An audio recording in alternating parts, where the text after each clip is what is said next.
मित्रों नमस्कार, मैं हरिवंश पांडे आप सभी का गीता सत्संग चैनल पर स्वागत करता हूँ। आज का विषय है राज विद्या।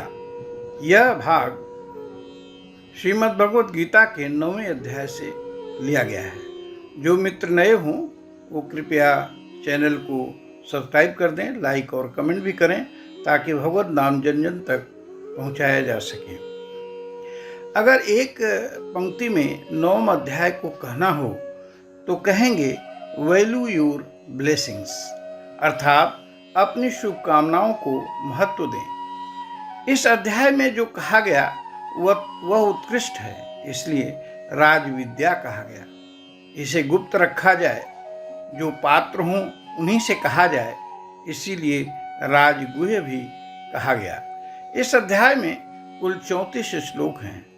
पहला श्लोक भगवानुवाद से प्रारंभ होता है, जिसमें राज विद्या को बताने या कहने की प्रतिज्ञा करते हैं। इसे गुह्यतम अर्थात सबसे गोपनीय विद्या कहा। यह भी कहा कि विज्ञान सहित कहूँगा। विज्ञान सहित कहने से अर्थ है साइंटिफिक रूप से भी कहूँगा। राज विद्या कैसी है, इस पर कहते हैं यह सभी विद्याओं का राजा है, यानी सर्वोत्कृष्ट है, रहस्यतम है, यह पवित्र है, यह उत्तम है, प्रत्यक्ष फल देने वाली है, धर्म्यम अर्थात धर्मयुक्त है, साधन में सुगम है, अविनाशी है। जब यह विद्या इतनी उत्तम है तो सभी लोग क्यों नहीं इसे ग्रहण करते। इस पर भगवान कहते हैं लोगों में श्रद्धा की कमी है। श्रद्धा की कमी से वे इसे पाने का प्रयास नहीं करते।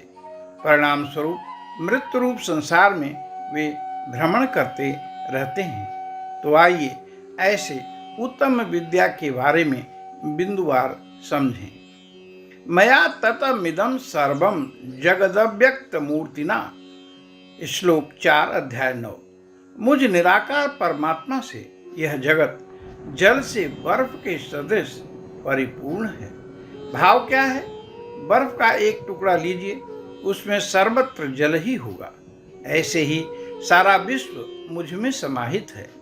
बर्फ में जैसे मूलतः जल है, ऐसे ही विश्व में मूलतः मैं ही स्थित हूँ। शिष्य ने पूछा, अगर विश्व में आप स्थित हैं तो विश्व विनाशशील है, तो आपका भी विनाश हो जाना चाहिए। गुरु ने कहा, पर वे संकल्प के आधार स्थित हैं, भौतिक रूप से नहीं।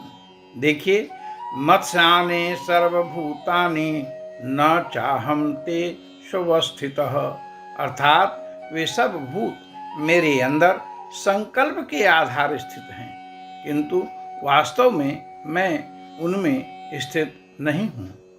फिर शंका हुई, अगर सारे भूत आपके अंदर स्थित हैं तो वे अविनाशी होने चाहिए, पर ऐसा नहीं है।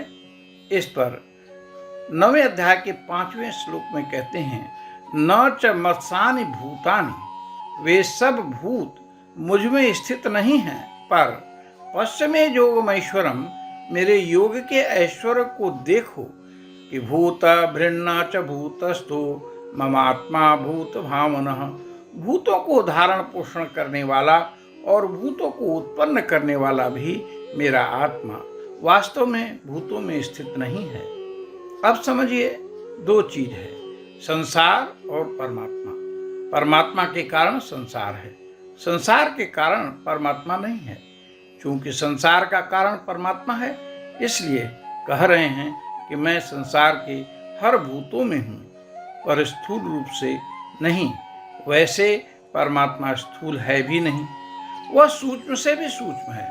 संसार के नष्ट होने पर उसका नाश नहीं होता। वैसे ही जैसे घट में आकाश है, पर घट के फूट जाने पर वह आकाश नष्ट नहीं होता, वह महाकाश में मिल जाता है, न कहीं जाता है न आता है।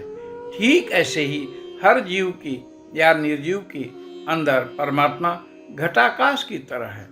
अब दूसरी बात लीजिए, परमात्मा के अंदर सारा विश्व है, पर परमात्मा के अविनाशी होने से संसार अविनाशी नहीं हो जाता। कैसे? तो आइए समझते हैं। हार सोने का है तो सर्वत्र स्वर्ण ही तो है। पर मान लो हार का रूप बदल गया तो स्वर्ण तो रहेगा ही। ऐसे ही परमात्मा के अंतर्गत विश्व है, पर विश्व बदलेगा तो परमात्मा यानी स्वर्ण की तरह ज्यों का त्यों बना रहेगा। ऐसा ही चतुश्लोकी भागवत में भी वर्णन है। रेफरेंस है भागवत 2/9/32, 33, 34 और 35वां श्लोक।